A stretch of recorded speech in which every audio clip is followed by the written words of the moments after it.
হে everyone, good morning. কেমন আছো তোমরা সবাই? আশা করব যে যেখান থেকে আমার এই ভিডিওটা দেখছো সবাই অনেক ভালো আছো। আমি এখন উপস্থিত মোটামুটি আছি, বাট কালকে দুপুর থেকে খুব খারাপ অবস্থা হয়েছিল। আমার শরীরটা খুবই খারাপ লেগেছিল, জানি না কেন। কালকে লাঞ্চ করে ওঠার পর, বাই দ্য ওয়ে আজকে হচ্ছে থার্সডে আর এখন বাজে 9:15। আমি ব্রেকফাস্ট নিয়ে বসে গেছি এবং ব্রেকফাস্টে আমার এই দেখো জল মুড়ি আর এই একটা আপেল। তো এই যে জল মুড়িটাকে জল দিয়ে ভিজিয়ে খাচ্ছি, এতে কোনো চিনিও নেই, কিচ্ছু নেই। আমি তো চিনি খাইও না। কালকে লাঞ্চ করতে বসেছিলাম যেরকম নর্মাল লাঞ্চ, আমার পুঁই শাক চচ্চড়িটা কিছুক্ষণ আগে বার করেও রেখেছিলাম, পুরোটা নয়, তোমাদের বলেও ছিলাম না, অল্প যতটুকু খাবো ততটুকুই বার করে রাখবো। তো সেইটা নিয়ে আর মাছের ঝাল নিয়ে বসেছিলাম। তারপরে লাঞ্চ তো খেয়েছি, বাসন ফাসন মেজে করে যেরকমভাবে আমি রোজ যেরকম গিয়ে শুই সেরকম শুয়েছি। মিনিট 15 ঠিকই ছিলাম, তারপরে হঠাৎ না বাথরুমে যাওয়ার দরকার পড়লো, মানে পটি, সোজা কথায় আমি বলছি, কোনো লুকোঝাপা নেই। কিন্তু ডায়রিয়া হয়েছে তা কিন্তু একেবারেই নয়, একদম নর্মাল। তারপরে এসে শুলাম, শরীর না আনচান আনচান করছে, মানে যেন তোলপাড় করছে শরীরের ভেতরে। মানে ভয় তো নিশ্চয়ই লাগে, বলো, একেবারে একা থাকি, কেউ কোথাও নেই, ম্যাগিটা নিচে মাটিতে ঘুমোচ্ছে, মানে দিশে হারার মতো, জানো।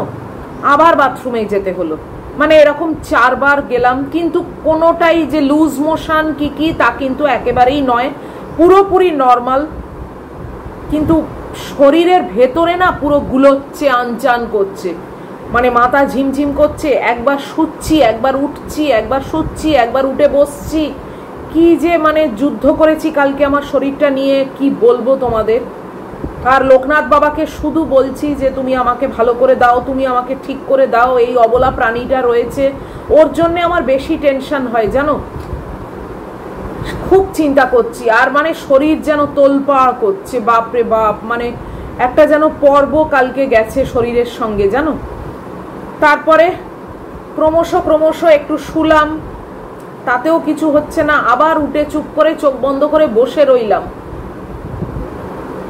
তারপরে মনে হলো আস্তে আস্তে 30% মতো নর্মাল হয়েছে। তারপরে উঠলাম, তখন বেজে গেছে 5:45, মানে সন্ধে 5:45।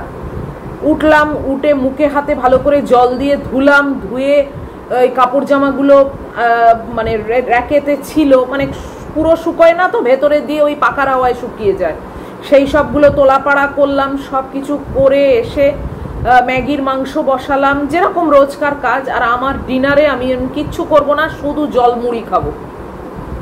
তো এসে বেদানা খাই বিকেলবেলা, আমি সন্ধেবেলা আর কি, রোজকার আমার হ্যাবিট, সেও খাইনি, কিছুই খাইনি, 2টো বিস্কিট একটু জল দিয়ে খেয়েছি, মানে 2টো বিস্কিট খেয়ে জল খেয়েছি, বাস, গল্প শেষ। তারপরে সোফায় এসে বসেছি, লোকনাথ বাবার দিকে তাকিয়ে সমানে প্রে করছি যে আমাকে তুমি এই স্টেজটা থেকে মানে উঠিয়ে দাও, এরকম ভাবে আমাকে রেখো না, আমি একেবারে একা, ঘর শূন্য, কেউ কোথাও নেই, আমি মানে কি করব। এর মধ্যে বিদিশা জানে, কেননা বিদিশা তো রেগুলার আমার সঙ্গে মানে মেসেজে থাকে এবং ও মানে 1000 বার জিজ্ঞেস করে মুন কি করছো, মানে ঠিক আছে কিনা, ও সমানে খবর নেয়। তারপর বিনীতাও নেয়, বিনীতাও কালকে মেসেজ করেছে, ওকেও বললাম, বিদিশাকেও বললাম, ওরাও মানে খুবই কনসার্ন হয়ে পড়লো যে এরকম কেন হলো, এ হলো, যাই হোক। তারপরে এখানে সোফায় বসে একটু মনটাকে চেঞ্জ করব বলে মোবাইল ফোবাইল ঘাঁটাঘাঁটি করতে করতে আস্তে আস্তে আস্তে আস্তে জিনিসটা না কেটে গেল, মানে নর্মাল হয়ে গেলাম। গুড্ডি তারপরে অনলাইনে এলো, ওর তো ভোর হলো, মানে সকাল হলো, ও অনলাইনে আসতে, ওকেও বললাম, ও বলে তুমি এমন কি খেলে যে তোমার এরকম হলো। বললাম যে এই তো খেয়েছি, বল, রোজকার যা খাওয়া তাই খেয়েছি। এবার পুঁই শাক আমার এইটুকু মতো বেঁচে ছিল, আজকে খাবো বলে সেই পুঁই শাকটা আমি ফেলে দিয়েছি। জানি না পুঁই শাক থেকেই কিছু হলো নাকি, কিন্তু পুঁই শাক আমি তো একবার রান্না করলে তোমরা সবাই জানো আমি 3 দিন খাই। এবার কখন কি হয় না হয় সেটা তো সত্যি বলা মুশকিল না। তো এইটুকু মতো ছিল, বেশিটাই আমার 2 দিনে খাওয়া হয়ে গেছে, অল্পই ছিল। সেটাকে আমি আজকে সকালে গার্বেজে ফেলে দিয়েছি। আর আজকে সকাল থেকে মোটামুটি আছি। প্রেশারটা আজকে দেখলাম, আমার নিজের প্রেশারের যে বিপি মেশিন আছে সেটা দিয়ে চেক করলাম 140/83। এটা তো একটু হাইয়ের দিকেই, কেননা আমার এখন 120/80 এরকমই থাকে, একদম নর্মাল প্রেশার। এবার আমি বুঝতে পারছি যে অতিরিক্ত নার্ভাসনেসের জন্য হয়তো প্রেশারটা বেড়ে গেছে, কিন্তু সকালে হেঁটেওছি আস্তে আস্তে, খুব একটা যে ব্রিস্ক ওয়াকিং করেছি তা না, আস্তে আস্তে যেরকম হাঁটা সেরকম হেঁটেছি। সকালে 2 বার পটি গেছি, সব নর্মাল, কোনো রকম ডায়রিয়ার কোনো ব্যাপারই নেই।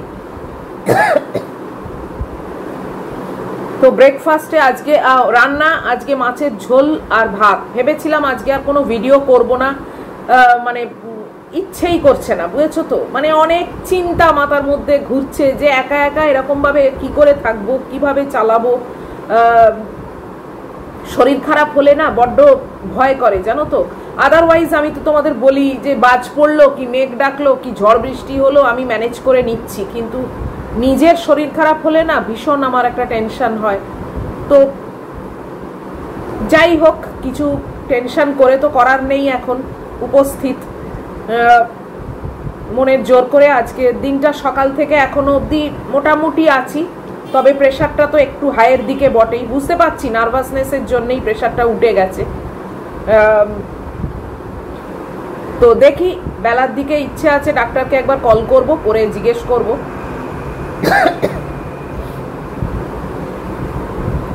মাছের ঝোল আর ভাত আর একটু উচ্ছে সেদ্ধ করেছি, বাস এই আমার রান্না আজকে লাঞ্চ। এখন নিয়ে বসেছি এই আপেল আর এই মুড়ি, জল মুড়ি। আজকে ওটস দুধও কিছু খাচ্ছি না, ড্রাই ফ্রুটসও খাচ্ছি না।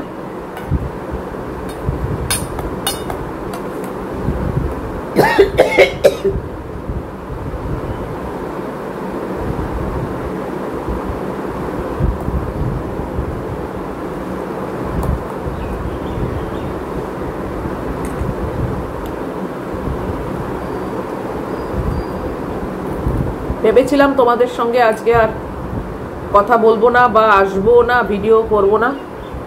তারপর মনে হলো যে একটু আসি, একটু মনটাও চেঞ্জ হবে, তোমাদের সঙ্গে একটু কথা বললে অ্যাটলিস্ট এই ফিলটা হবে যে আমার সামনে অনেকে আছে, আমি একদম একা নই।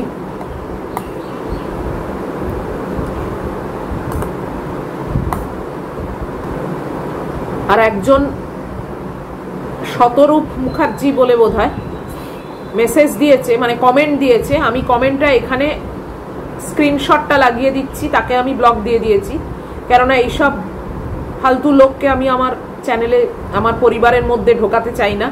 কিন্তু তোমরা যাতে বিশ্বাস করো বা তোমরা যাতে দেখতে পাও, কমেন্টটাকে আমি এই স্ক্রিনশটে দিয়ে দিচ্ছি এখানে। সে লিখেছে আমাকে ফ্রেশ হওয়ার ভিডিও চাইছে, শাওয়ার করার ভিডিও সে দেখতে চাইছে, প্লিজ প্লিজ প্লিজ, এটা পাবলিক ডিমান্ড। কি করে লেখে একটা অপরিচিত মানুষকে, একটা মহিলাকে এরকম কথা, আমি তো বুঝতে পারি না। তার নিজের কি শিক্ষা, তার নিজের কি ফ্যামিলি ব্যাকগ্রাউন্ড যে এই সব কথা একটা কারুর চ্যানেলে গিয়ে কমেন্ট বক্সে লিখতে পারে। মানে অদ্ভুত হয়ে গেল। আমি মানে যে 2-1 সঙ্গে এই কমেন্টটা শেয়ার করেছি পার্সোনালি, তারা সবাই ছিছি করেছে। এবং সে নিজে কি বুঝতে পারছে না যে তার নিজের ফ্যামিলি রেসপেক্টটা কোথায় চলে গেল এবং তার শিক্ষাটা কি সেটাও ফুটে উঠল। এরকম কতজনের কমেন্ট বক্সে গিয়ে এরকম লেখে কে জানে। আমি তো অলওয়েজ বলি, যার আমার ভিডিও ভালো লাগবে না সে ভিডিও দেখবে না, কিন্তু এই রকম যা তা কথা আমার চ্যানেলে বা আমার কমেন্ট বক্সে কিন্তু আসে না, ইউজুয়ালি আসে না। নেগেটিভ কমেন্টও আমি মানে 100টা কমেন্ট পেলে হয়তো মানে সপ্তাহে একটাও পাই না নেগেটিভ কমেন্ট। এটা মানে তোমাদের সবাইকে অনেক থ্যাঙ্কস যে তোমরা, যদি কিছু ভুলচুক হয়, যদি কিছু মানে কমেন্ট করো আমার চ্যানেল সম্বন্ধে, মানে আমার ভিডিও সম্বন্ধে, সেগুলো তোমরা পয়েন্ট আউট করে দিলে কি কি, যেরকম একজন কালারের স্পেলিং লিখেছিল, ঠিক আছে, সে হয়তো ওই আমেরিকান ইংলিশের স্পেলিং বা ব্রিটিশ ইংলিশের স্পেলিং এর ডিফারেন্সটা জানতো না, সে লিখেছে। এগুলো আলাদা জিনিস, কিন্তু এই রকম নোংরামি আমার কমেন্ট বক্সে আমি অ্যাকসেপ্ট করি না, যে কারণে আমি তাকে পত্রপাঠ বিদায় দিয়ে দিয়েছি ফর গুড, যাতে ভবিষ্যতে কোনোদিন সে আর কোনো কমেন্ট না করতে পারে আমার চ্যানেলে এসে। এবং তোমাদের জন্য আমি কমেন্টটা এখানে শেয়ার করে দিচ্ছি যাতে তোমরা দেখতে পাও। করে কি লাভ হলো, কি আত্মতুষ্টি হলো সেই লোকটার, আমি তো বুঝতে পারলাম না। লোক বা ছেলে যাই হোক, কি আত্মতুষ্টি হলো, কি ফায়দা হলো, আমি তো সেটা বুঝতে পারলাম না। মানে আমাকে এটা লিখেই কি তার স্যাটিসফ্যাকশন হয়ে গেল? তাহলে তো বলবো সে রীতিমতো পারভার্ট, মানে পারভার্সনের রুগী, যে এইসব কমেন্ট লিখে নিজের স্যাটিসফ্যাকশন আনে, পারভার্সন আছে তার, এটাই তো প্রকাশ পেল। তুমি গিয়ে তোমার, যদি আমার ভিডিওটা দেখে থাকো, তুমি গিয়ে তোমার এই পারভার্সনের চিকিৎসা করাও, কেননা এরকম আরো অন্য অন্য চ্যানেলে দিলে তাদেরও কিন্তু মান সম্মান থাকে না। আমি ডেলি ব্লগ করি, আমার ভিডিও কিন্তু একদম স্বচ্ছ, কোনো রকম বাজে কোনো ইঙ্গিত বা কোনো রকম বাজে কোনো ব্যাপার আমার ভিডিওয়ে তোমরা কেউই পাও না, পাবেও না কোনোদিন। আমি খুব ন্যাচারাল ভিডিও করি, আমার যা হয় আমি তাই দেখাই, আমি যেভাবে থাকি আমি সেভাবেই তোমাদের দেখাই। কিন্তু তার বিনিময়ে এই রকম কমেন্ট, এইরকম নোংরামি, জঘন্য কমেন্ট আমি এটা এক্সপেক্ট করি না। এবার হ্যাঁ, এটা বলবে পাবলিক প্ল্যাটফর্ম, সবারই অধিকার আছে যা খুশি লেখার, কিন্তু যা খুশি লেখারও তো একটা লিমিট আছে, তাই না? নিজের শিক্ষা, নিজের বাবা মার পরিচয়, নিজের ব্যাকগ্রাউন্ড, সেটাকে কিভাবে তুলে ধরছি সেটাও তো দেখতে হয়।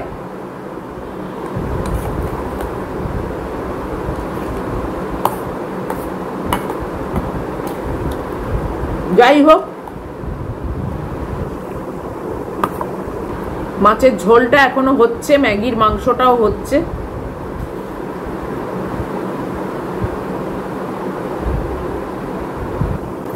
প্রেশারটা বেড়েছে, বুঝতেই পারছি, নার্ভাসনেস থেকে প্রেশারটা বেড়েছে।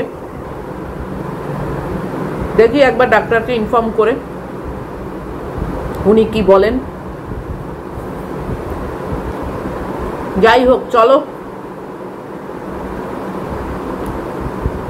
ম্যাগি ঘুমোচ্ছে। আজকে আর আমি ভিডিওটাকে না বড় করছি না, ভালোও লাগছে না খুব একটা। শারীরিক দিক থেকে ঠিক আছি, এখন একটু স্টেবল আছি, কিন্তু হেসে ঘুরে ভিডিও করতে না আর ভালো লাগছে না। আর আমি ফেক জিনিস একদম করতে পারি না, যেরকমই ন্যাচারাল মানে আমার মানসিক অবস্থা বা যেরকম মনে হচ্ছে সেটাই তোমাদের সঙ্গে শেয়ার করছি। আজকে তোমরা একটুখানি মানে আমার সাথ দিও, এটা একটুখানি মেনে নিও যে আমি ভালো করে ভিডিও করতে পারলাম না। তোমাদের জাস্ট আমার আপডেট একটা দিয়ে দিলাম। তো দেখা হবে নিশ্চয়ই আবার নেক্সট ব্লগে, তখন নিশ্চয়ই এনার্জি পাবো, নিশ্চয়ই ঠিকঠাক হয়ে যাব, কেননা কোনো কিছুই তো পার্মানেন্ট নয়। আশা করি এটাও আমার ঠিক মানে কেটে যাবে এই ভাবটা, তখন আবার যেরকম রোজকার রান্নাবান্না ভিডিও করি সেরকমই করব। তো এখনকার মতো বিদায় নিচ্ছি, তোমরা খুব সাবধানে থেকো, ভালো থেকো, লাভ ইউ অল।